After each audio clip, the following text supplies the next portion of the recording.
Mic check 1 2 1 2. You all know what we came to do. We got 5 6 7 Chiefs in the room. Welcome back to another episode of Forever Open Radio. Your favorite radio hosts are here with we kind of got a full room today. We're going to start off with the intros. Of course, I am your boy, Dusty P. To my right, we got SCSJR. Always on the 3s and 4s. Just picks my baby back here in the cut. On camera cut, though. Let's talk about it. Speed to Cash Malone. You already know. Appreciate you, brother. Mr. Chris in the house. Yo, this is Leslie Small. You already know, man. Vic No Slick. Vic No Slick. Ooh, we got the Chiefs in the room. We got the Chiefs in the room. Make room. Make room for the Chiefs. How we feeling though, man? It's been it's morning started off crazy. Yeah. Downpour, rain, all this shit. Yeah. Now I feel like the sun is coming out. Right when we're about to record, the sun starts coming out in LA. I think it kind of feels like Kismet. You know what I mean? I think we about to shine some light on some things. Sure. Straight up. Today. Meant to be. Yeah. But how was the week? How was the weekend? I know we had the showcase. Yeah. Heard niggas doing surfing lessons and stuff like that. Yo, I mean, like, that was a what we got going on? I was doing surfing lessons. Big Chris. I was for sure. Yes, sir. Yeah. Talk to So us me about and that. my brother, we went surfing. And we did this like 2 years ago one time. We get a surfing coach. He come out there and show us how to, do the basics of getting up on the board and, what not to do. What's the most dangerous thing in the water? And honestly, I was surprised. Do you guys know the most dangerous thing in the water when you go surfing? What? That was most people's first answer, but negative. What is Drowning. I said the water too, but nah, it's your board. Your board can hit you in the head and knock you out. And yeah, boom. So that was huge. Put you to sleep. Type shit. Yeah. It was a blast, bro. We went at 7 a.m. We got this guy. His name was Chris too. Actually, that was coaching us on the surfing. Mm-hmm. Yeah, it was crazy. The water was cold, but we was wetsuited up though, so you don't feel that.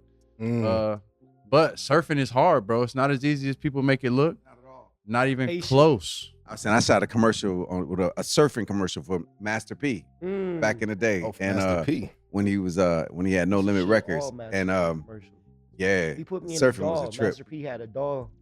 He came out with a doll. I was in that commercial. Word? I gotta find it. Me and Lil Romeo. Yep. Stop Romeo. I With Lil put Lil Romeo on his first job. I shot a commercial with him. Tell you shit. Yeah. But nah, to pop off, we had a good question, a music question that you was gonna ask. And I think it'll be good. Just get everybody's take on it. So, which decade has the best music?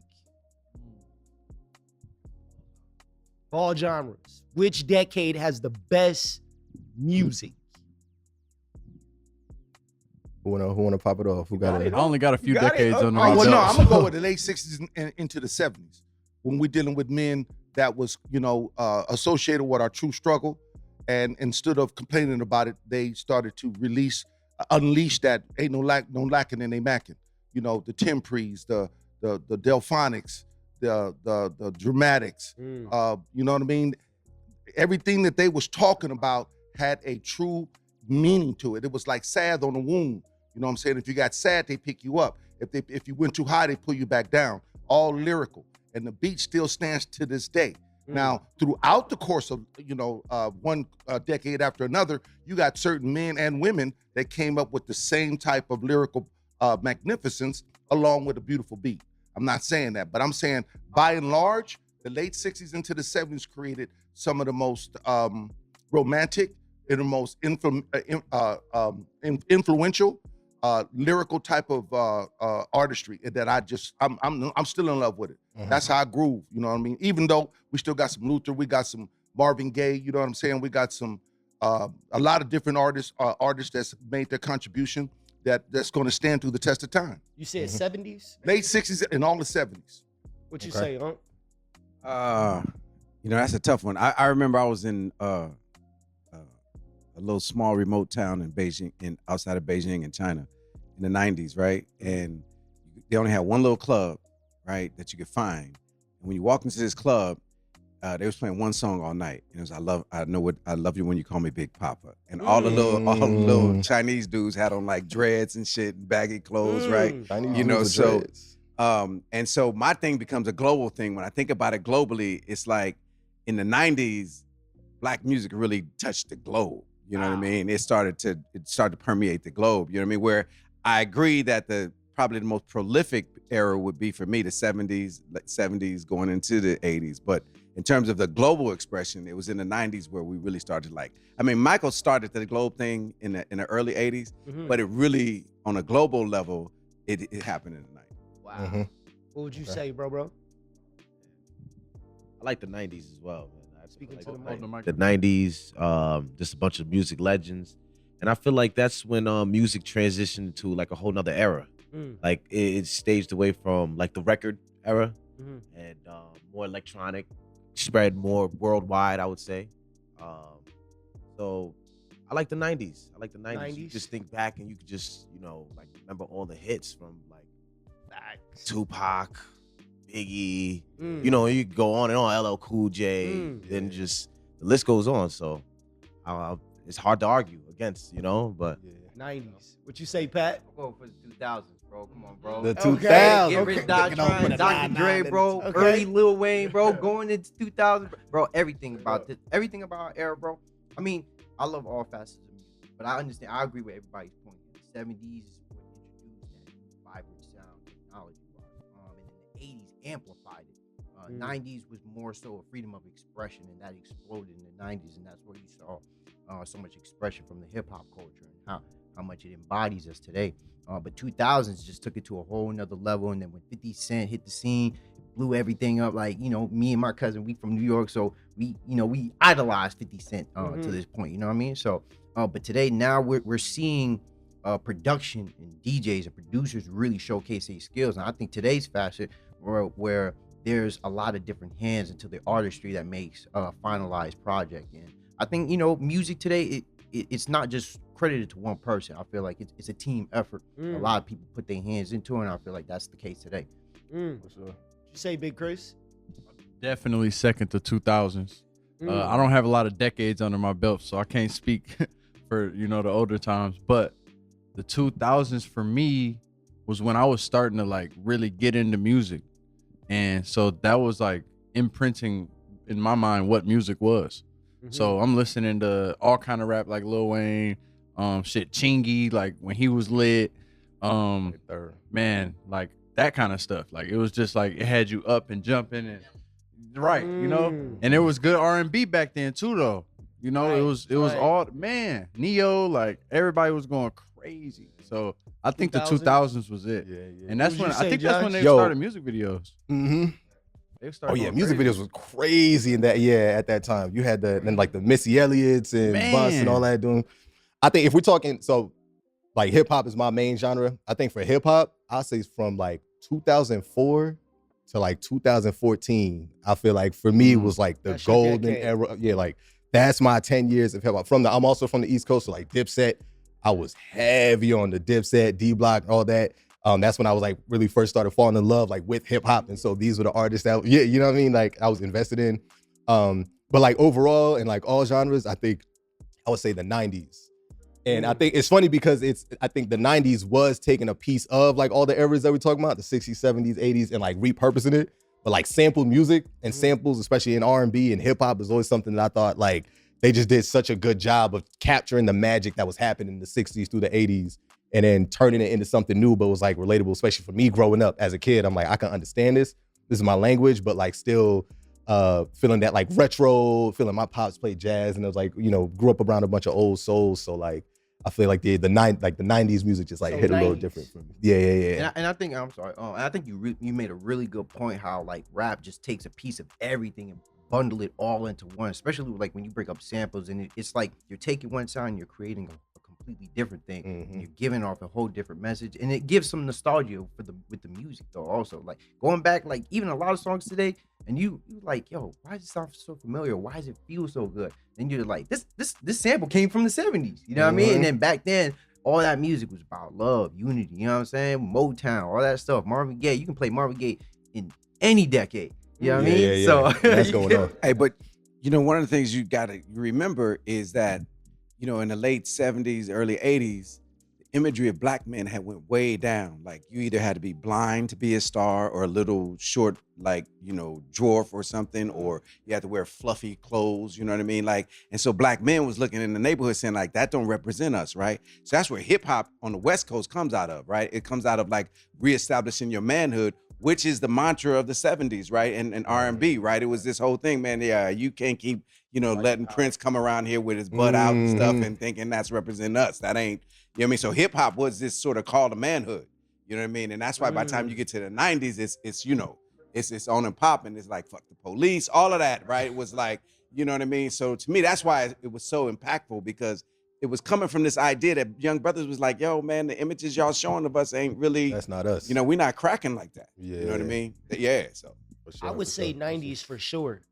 I was born in 87, and just like the music that I was hearing from my family, from my pops, from my moms, the Marvin Gaye, the Sade, the Lucy Pearl, the Tony Tone, the Janet Jackson, like it was just like it was just fucking magical, dog. Yeah. The 90s was like a crazy. Then renaissance. you came through with the West Coast flow, and it was just like Tupac and Biggie. It was just like, God damn.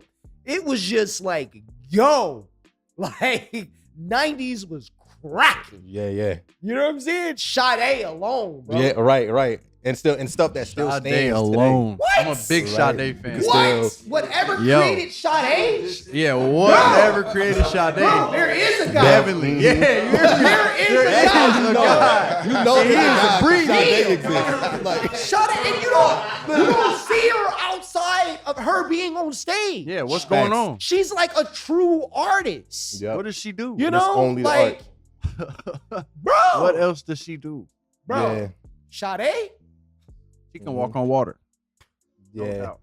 Crazy. So it looks like, majority for the 90s. We got a couple 2000s, and you said 70s, 80s? Late 60s into the 70s. Cool. All right, so moving on, man. We got to talk about, as we just talking about great things coming from black people, sinners. Man, sinners. Phenomenal. And before we get into the movie itself, I do just want to give a shout out to Ryan Coogler, not only for like his creativity in being able to like write, direct, produce this movie and like make it be what it was, but for it to be an original screenplay, right? That is like this successful. It's actually like breaking records in the box office, like it's going stupid. But the most important thing that I want to highlight is the ownership that he has over like with this movie, right? So typically, just like we see any movie, it's out, it's in theaters and stuff like that. Then you see it on Netflix, Hulu, you can watch it for free on streaming services and things like that. And the main people who made those in a lot of cases, right, aren't, I would say, getting their due of like what they're worth from it, right? But Ryan Coogler actually worked out a deal with Warner Brothers so they spent $90 million to make the movie. Wow. And he gets, I think they called it it's the gross first ticket sales share of it, right? So meaning he doesn't have to wait to recoup before he starts getting money off of the movie. Like right now, as it's going crazy, he's already getting a percentage of the box office tickets. And then on top of that, after 25 years, he owns it.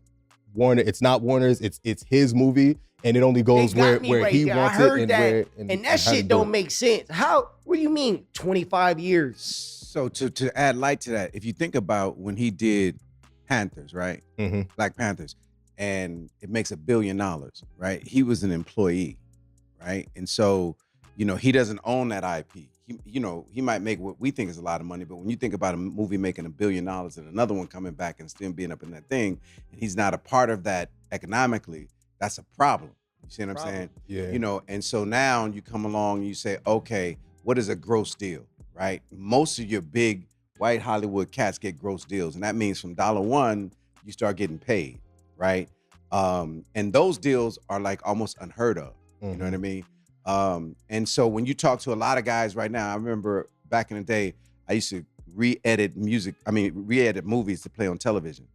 And what I started realizing was every time we re-edit a movie, that movie, say House Party, say it makes $10 million in the box office, right? But every time it was being showed on TV, somebody was paying $250,000 for the license, $500,000 for the license, $700,000 for the license. And so you created it, you wrote it, you made it, and you saying, okay, yeah, it made $3 million in the box office, but it's over its life, it made $150 million. You ain't getting a piece of that $150 million, right? And that's where the gross deal thing comes in, right? So I remember talking to Warrington Hutland, and I had to re-edit House Party. He was like, yeah, we did a movie, it did real good. We did about, 10, 15 million in the box office. No, bro, that movie's up to $150 million.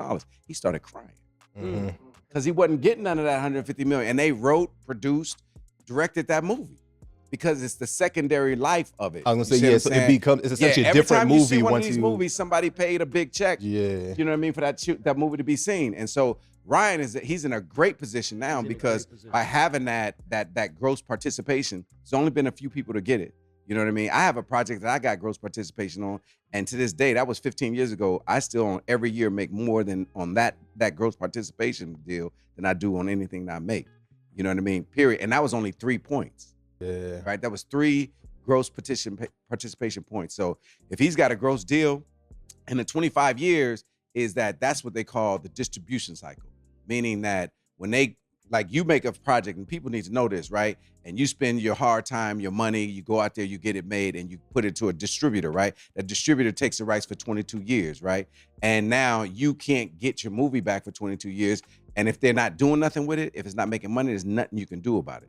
And so that's the part of it I don't like. The fact that you got to sign your IP away for 25 years. 25 years. See, that's like not cool. That's some like colonialism shit. 100%. Right? Like, yep. And they take all the rights. So think of it like this.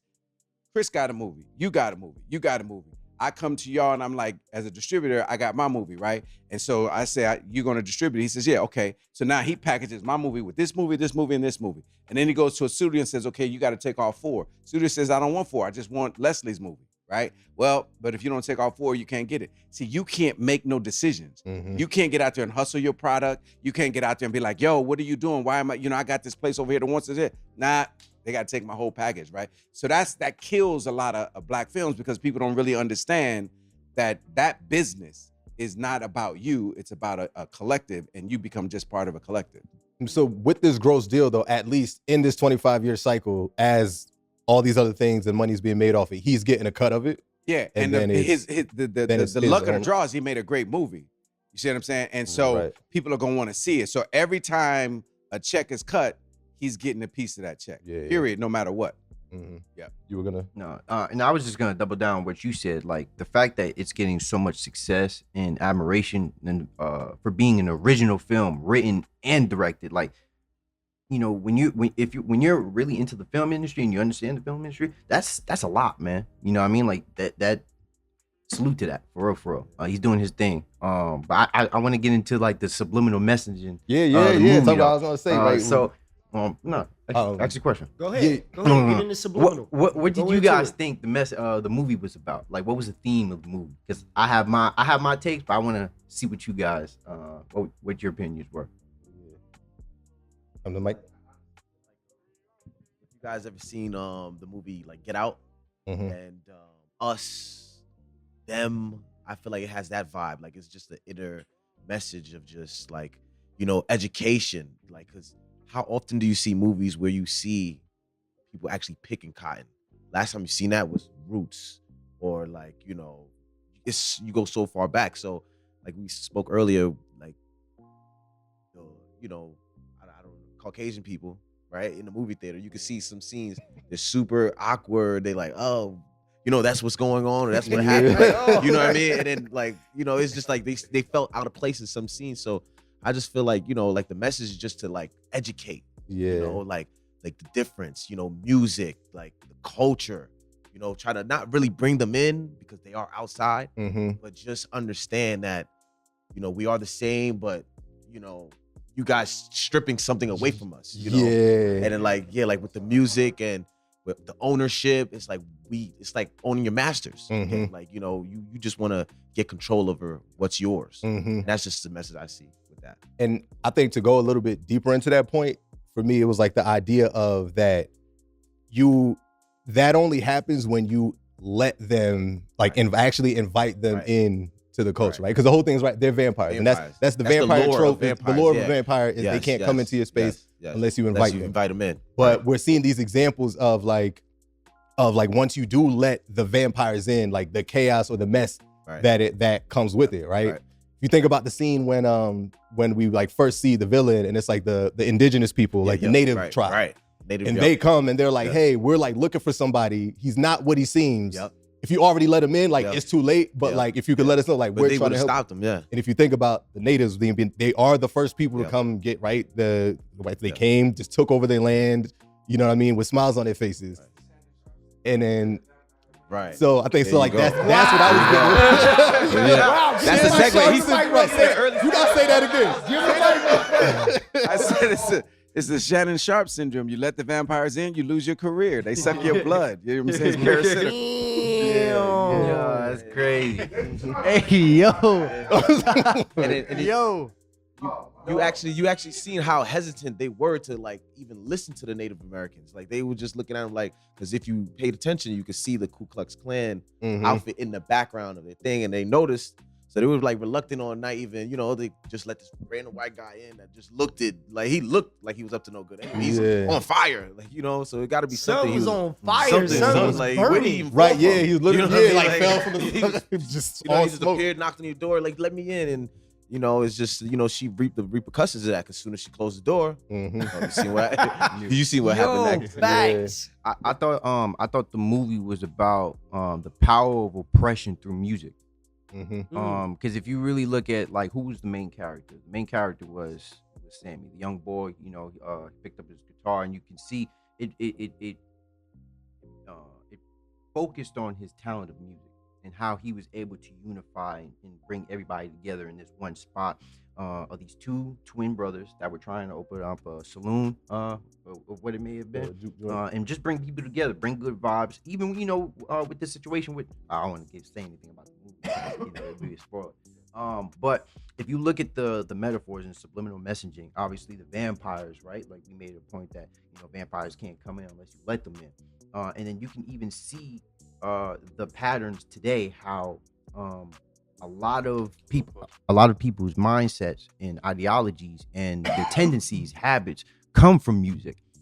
Their bad habits sometimes can come from music. So a lot of good things can come from a lot of great things. But you can see once we started to lose control over our own voice in music, when we're talking about, especially if we're talking about anything pertaining to frequencies and how that changed, you see a whole different shift, and you see the messaging and how it starts to affect people. And I think that's the point that Ryan Coogler was trying to make in that movie. Yeah, and you see it on both sides. And I think that's why I really appreciated Remick as the villain in the movie as well, where he's someone who kind of has experienced like that same struggle, right? His background was like he's Irish, and the Irish were people that were, they also got their culture taken away. They were like colonized in a sense. And so it was like, him hearing that music and being able to like relate to the struggle and saying like, hey, I understand this. I want to be a part of it, And so, yeah, I think it was just such a smart way to take what's like a very just like classic general tropes of what a vampire movie is, but then add like this other layer of music to it.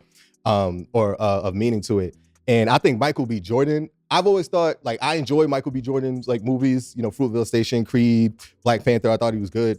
But this movie for me really set his acting ability apart. Absolutely. With how well he was able to be you forget that it's the same person playing Smoke and Stack. Yeah. And like even like without speaking, their mannerisms, the way they carry themselves, the way they all this, it was like literally two completely different. And I was just like, yo, hats off to Michael B. Jordan completely for that. Like it was masterclass. But let me ask a question, because I have not seen it, and I don't want you guys to Charleston White it, snitch on it. Charleston White it. But let me ask you a question. Did he say in that movie, if I'm correct, that he said, I'm not interested in money, I want power? Did he make that statement in that movie? That that does get. I'm trying to remember who. I'm not interested in money. I want one of the power. twins. Yeah. And that goes to what Leslie was saying, is that it's the back end, it's the quiet back end of the business that we, as our culture, need to start, marching toward, because it's the back end. And I used to read a lot of Harold Robbins books that dealt with nothing but big studio dramas and the big money behind it and all the back in the back office and the quiet negotiations. And he made a real good point, man, because when we stop looking for just the money and look for the power. See, the power, like you said, you don't get to make decisions. If you ain't making decisions, what are you? Mm-hmm. That's interesting. Speaking about power, the Sanders. What's his name? Shadeur Sanders. Yeah. Yeah, what happened to the boy? He was supposed to be first round. He went to the 5th round. Deion Sanders is your father. Like, what happened there? Like, Yeah. what displayed? What was displayed there? Right. So interesting, right? Yeah, and I think that really does relate. So for him, so we have Shadeur Sanders, someone who's a talented quarterback, one that is like widely agreed would be first, maybe second draft pick. Right. And then we have like this, then we have like his like attitude, his father, the way, just like kind of being just like very verbose, cocky, confident, like men, right? And so that's what I guess the question is, or that we're trying to understand, right? Is like, why is that the reason that he fell down to the 5th round? So people are it's saying because of his attitude. So they're saying, so there are things like, and to be more specific, right? Not even to just say his attitude, but like some specific things that they call out, like he didn't like do the combine because just like on some like I don't people know I'm nice, like I don't need to be in the combine, Deion like everyone else Sanders didn't do the participated. combine. His father didn't do the combine. For what? Why I'm gonna do the combine? He, as far as like interviewing with schools, like he wasn't being like open to interviewing like with all the schools. He was just only wanted to do like the top ones.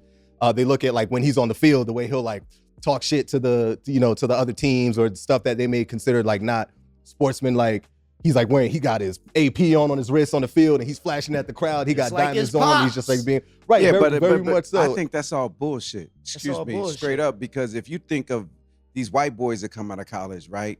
What's the one where he stuck the flag in the middle of, he played for Oklahoma City, stuck the flag in the middle of the thing. You got these white dudes that coming out, they drugged out, they're doing all of this, Johnny Football, all of these cats, right? What happens is, though, we get tricked into using their descriptive words, their adjectives for what we're seeing, right? First of all, you can't be a great nothing and not be cocky, right?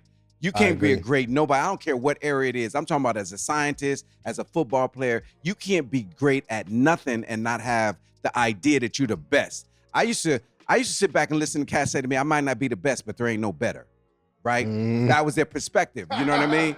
Period. You gotta have that. You know what I mean? And in fact, when you're putting together a football team, that's what you want. You want Shadeur Sanders, right? So you got to ask yourself, it ain't about football. It ain't about being cocky. It ain't about being none of that, right? It's about here's two of the most popular, prominent black men in the world with the #1 sport in the world that people, millions of people tune to see in, and they cut their damn knees off, right? They said, listen, check this out. You don't flow the way we want you to flow. Let us show you how we do. Deion Sanders is arguably the #1 athlete that you've ever seen on this earth, right? And for you to disrespect his legacy like that and not let his son, who is sure, I stood on the field and watched Shadeur Sanders throw that ball and play and do. This boy is incredible. His touch is incredible. So there's nothing about him as a football player, as a football team you wouldn't want. He's a leader. He goes to a team that's like won one game in forever and changes the whole structure of it. So this is absolutely an attack on black men who dare to stand up in the most visible way and say, I'm a man. There's an old movie in the 1960s called I'm Nothing But a Man. And in that movie, Sergeant Rutledge gets killed because he stands up and says, I'm a man and you can't make me a boy. And that's what happened here. They wanted to make them boys. And if we do it, if we go off to that dialogue any other kind of way, we're missing it. You cannot stand up. And then you got all these chumps on TV running around refusing to even address the real elephant in the room.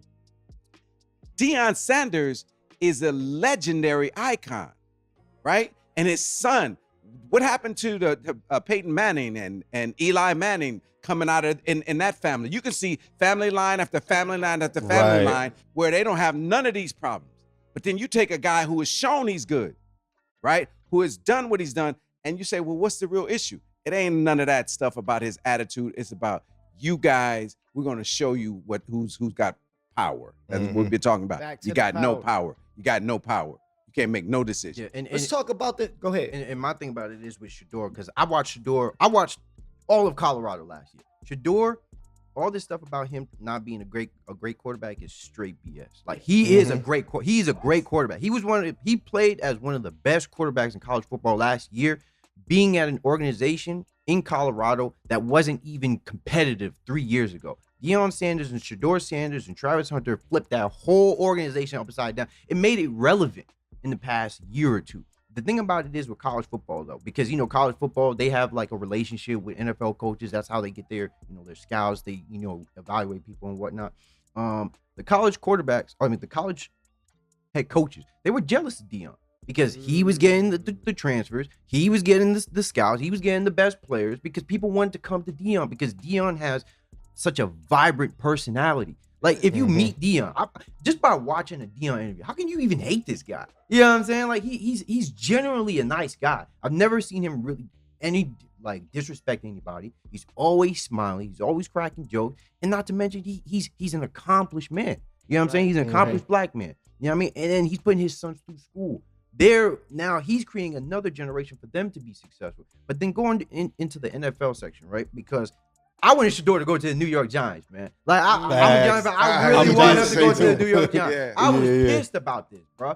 Like, and the thing about it is, going back to that, because, we brought up the whole Manning situation. Jackson Dart, the guy that got drafted by the New York Giants, he went to Ole Miss. Guess where Eli Manning went to? Ole Miss, right? When they drafted Daniel Jones from Duke, right? Worst guy ever. Bust. Right? Yeah, He went bust. to Duke, but who he trained with?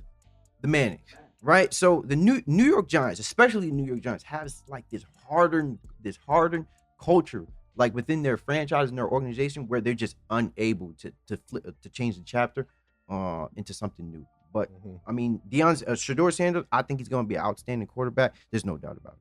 Yeah. You know how many layers of there is in this conversation? Because let's ask some questions. What is it really about? Because as Leslie brought up the Mannings, I'm thinking about you had the Manning that played football, then he brought in two sons. You know what I'm saying? But I'm thinking, as I'm listening to the collective, what is one of the main things going on here? I think it's more of attention. Like you said, the image. They've been trying to destroy our image from day one. Because when you get the attention, what does it breed? At Colorado, they was doing $54 a ticket. Now what are they? You know what I'm saying? $300 to $500 a ticket. So Deion is what? A showman. What does these sports represent? Entertainment. And so now you got this man like the boy that had the balls. A black man stepping it up for his children. Look how they did him. Tennis. Black man on top of his daughters. Look what they end up being.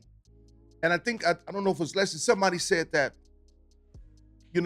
is it because of the blacks' athleticism that makes them great at this? He said, no. The basketball height of the basket is 10 feet. It's not like theirs is 6 feet and ours is 10. They're all 10. The length of the football field is 100 yards. It's not like they got to run 50 yards and we got to run 100. No, it's an even playing field. That's why we excel in every single thing we ever get in contact with, as long as they don't cheat. The thing is that Deion is the perfect Negro, though. Like, when you hear him talking, he talks about God, right? He talks about education.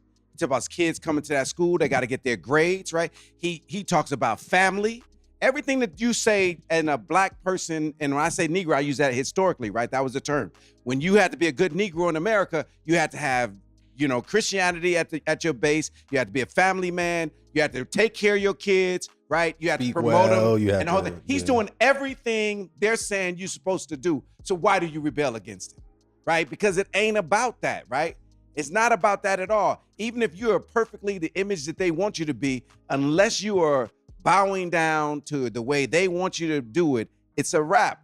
That's what it is. Here's a man that every time you see him, he's saying, God bless you, right? To God be the glory, right? These are my children, his sons. He took his sons up under his arm and made sure they got through college and inserted himself into an environment. He could have been in the NFL. He could have been anywhere he wanted. What did he say? I'm going to where my sons are. Now that's who's making that statement. Who needs that statement more than the black community? I'm standing up for my children, right? You know what I mean? So that's what it is. He's showing you black fatherhood, black manhood, the way it's supposed to be, and none of that is kosher in this country. Because then now his kids ain't available to go become part of the prison complex. You know what I mean? That's what it is. And then all of a sudden, after that happened, the draft situation happened, Shannon Sharpe. Mm-hmm. Shannon Sharpe is supposedly messing around with a 20-year-old, and it's some freak shit going on. Yeah. Yeah, but you just saw a movie last year with Elvis Presley taking a 14-year-old girl. Don't nobody say nothing about that. And he married the 14-year-old girl. Jerry Lee Lewis with an 11-year-old girl. You know what I mean? Damn. These dudes been doing that kind of stuff all the time. Ain't nothing illegal about him being with a 19-year-old. I agree. No, I'm saying it's not. It's not against the law, right? Right. So what I'm saying is, but what I But mean why would is they roll that the out? standard, because it's all about killing the black male image. That's my point. That's It's the whole like, point. Well, say it. Like we at some point we gotta just start saying, like, it's you know what I something mean? funny going on. It ain't funny. It ain't never stopped. It ain't never stopped. Paul Robeson had to leave America right after he sung, as in the 1930s, he had to leave America and go to Russia. What's her name? Josephine Baker had to bounce up out of here, right? You can go black artist after black artist. James Baldwin had to leave here, go to Paris to get his work off, right? And he said, what'd he say? I'm not your Negro, right? So it has never changed. That same narrative is happening right in front of your face. It's just that we so ahistorical because of social media and we don't really read no more. We don't understand our history. And it says if you don't know your history, what is it? Bound to repeat itself. And that's all it's doing every day is repeating itself right in front of our faces. But because we don't know nothing about where we come from and what we've been through, right? We don't really understand. It's just the same old game. Yeah. And what he said is real important. You got to get listeners. You got to get this in your spirit. Image. That's why they took the faces off all the historical monuments in Africa and Egypt. They defaced it so that they can create the doubt. See, but one thing about time, like what he just said, what once was will be again. It would always in a cycle. Everything's going to be in a cycle. So the minute we decide to break that cycle and create a new paradigm, a whole new paradigm. Let me ask you, who's the richest man that ever lived on earth that we know of? Mansa Musa. Well, why was he considered to be so rich?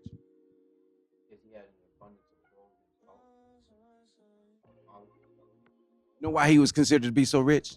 Because in his first pilgrimage to Mecca, first Hajj, right? He took 80 camels, and each one of those camels had bags of gold on it. And he gave it all away, and it destroyed the economy, the European economy, because it sent it into inflation. In Egypt, He too. gave away more money than all countries had, right? The point is that Josephine Baker. Is that a true story? It's a true story. This is in the book. Yes.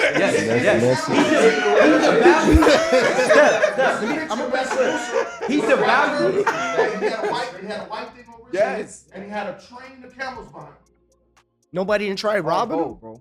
There was no den of thieves shit In popping the off. history of the world. And he was a king? Mansa was a king? And you know what's crazy? Was he a king? Like, He what was was the his emperor, status? yeah. You know He's what's the also emperor. crazy? Yes. His kingdom, his nephew was actually at war while he was Yes. away. Go. And he won the war coming back. Yes. And Yeah. Josephine Baker. Most people, we know her as an entertainer, right? Yeah. You know where she's buried? Where? In the military cemetery. You know why? She was the #1 spy in World War II over in Europe, and she's responsible for United States winning World War II. Anybody know that? Wow. All of that, her Wow. over there singing and stuff. Most people think she was an entertainer. She Yeah, was trading she information back and forth from the German military to American Wow. thing, and she provided all the information that allowed us to infiltrate. Yeah. She's in a military installation. She's regarded in Paris as the greatest warrior that has ever lived. Go look it up. You'll never hear about that because they just want you to know she's singing and dancing. But in Yeah. fact, she was a military spy and one of the most successful spies ever. Wow. Wow. But you understand what I'm Yeah, saying? But and- they're not gonna let you know who you are, Mhm. right? I can't let you know who you are because if I do, then it unlocks something. Right. And I think that's the thing. And so when we think about we think about these character types, right? Of like a Shannon Sharpe, Shadeur, Dion, Javante Davis, Ali, Floyd, right? That just when you know that you're great, when you've proven it, when everybody can see it, and you understand that you've like earned the right to do it, especially as a Black person, I think it just gets skewed in such a way that makes it where it feels like an attack. It's almost like me being great feels like an attack on anybody who like doesn't look like me because I'm so great, right? Where It's called the theory of relative deprivation. The theory of relative deprivation says if you're doing well and I'm doing well, or we're both doing bad, right? We can be cool. But the moment you start doing better, your success reminds me of my failure, right? And that is what the problem is, right? And so your greatness reminds me of I'm not great. If you got melanin and I don't, your melanin reminds me that I don't have melanin. The fact that, the sun empowers you and it kills me, it's a problem, right? And so if I got the power, then I will make your melanin a curse to you. I will narrate it like that, right? Because that's called overcompensation. It's just a psychological thing. It's not even complicated. You guys know Stephen A. Smith, right? Yeah. And so if you're familiar with what's going on with Shannon Sharpe, you can see that Tony Busby, the lawyer, he went after Jay-Z, right? Not too long ago. Jay-Z got it shut down because of the power of the Shield, right? We was talking about the power of the Shield. So he's behind the NFL Super Bowl halftime show. He runs that. So the Shield was behind him, right? So Stephen A., through being through sports and ESPN and all that falling under that that line of power, he supported Jay-Z. He was on national television shutting it down, saying, "Oh, Jay-Z is innocent. I know this man, blah, blah, blah." But when it happened to Shannon Sharpe, who's his peer, his colleague, his co-host, I don't know this man's personal business. I can't tell you what this man is doing. Because Shannon Sharpe, he does fit the category, but he doesn't fit the category of a family man. He's missing that piece. So, they still, and Stephen A. doesn't either. So he's not really safe. I feel like Stephen A. is just like more of a, I say coon, right? Right. Like the house Speak guy. your mind, brother. So it's kind of like, they giving him, he's the house inside guy, so it's like, it's just, to me, I personally, I didn't like that, it's like, right, exactly, because Shannon Sharpe, they have great chemistry on TV, but you don't see him really supporting him like how you supported Jay-Z, and it's just weird because that's your co-host, that's your your partner now, but it's like, I don't know what this man, that's not my business, so what do you mean it's not your business? You don't know what Jay-Z did, like we said, him, he's freaky, whatever, but it wasn't illegal, right? So. But just think about Bill Clinton got busted for having a chick give him head in the White House, right? And which was true, and he still nothing happened. You know what I mean? The thing is that people's personal lives are shouldn't be the moniker by how we see them, right? Shannon Sharpe is a great analyst of sports, right? He's a Hall of Famer, right? And you know what he does on this, I guarantee you, what's the dude that's on CNN right now? He's a lawyer, and he was on a Zoom call, and he was jacking off. Right, and he was jacking off. So they suspended him for like 2 months, and now he's back on the air. The lawyer, right? Even didn't Dana White get caught like choking his wife up or something like that, like at a game? The standard, and they're like, nobody it's never better about these things. You see what I'm saying? It's never about that. You know what I mean? It's always something else, because when they do it, I mean, what was the actor? I think it was Rob Lowe or something that was caught like, drugged out, naked with a 16-year-old. Now he's got Oscars and shit. Come on. Like, you know what I mean? Like, it's like if we pay attention to that, we got to understand it's a bigger picture. And they're always attacked. The moment I feel like this, if you open up a door for them to walk in and destroy you, they're going to walk in and destroy you. So you got to keep your doors shut. Sinners. Hey, you know what I mean? Moral of the story. As we talk, full circle, right back to sinners. When you let them in, don't let them in. You see what happens every time. And so try to quantify this moment, which is a real rich moment. I think that as competitors in the scheme of the world, I think that if we just kind of pay attention to our behavior to protect our status, because what are we talking about? Are you surprised? You got a dude running things right now that got 34 felonies. And he at the head of the table. But are you surprised? When I look at social media, I look at the news, I ask, is anybody surprised? One last thing, though, in regards to this whole Shannon Sharpe situation, this is a message out to a lot of people.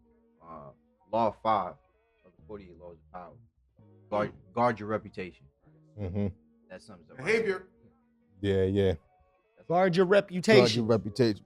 Yeah, no, and I think that's definitely a good note to wrap up on, and kind of the moral of like what we're all talking about here, right? Knowing who you are, understanding who you are, just making sure to guard your reputation, because with that comes power, comes with a lot of things. And so we just got to do the best that we can to protect that, just like as we kind of move through life.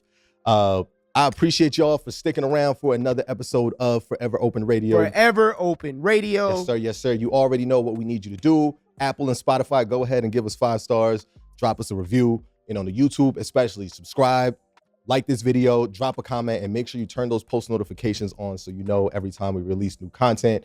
Follow us on all of the socials at Forever Open Radio. We're getting way more active on everything. So just keep an eye out for us. I have been your boy, Dusty P. SCSJR. Just Chris, my baby. Cash. Mr. Chris in the house. Leslie Small. All right. And this has been another episode. We'll holla at y'all next week. Peace. Peace.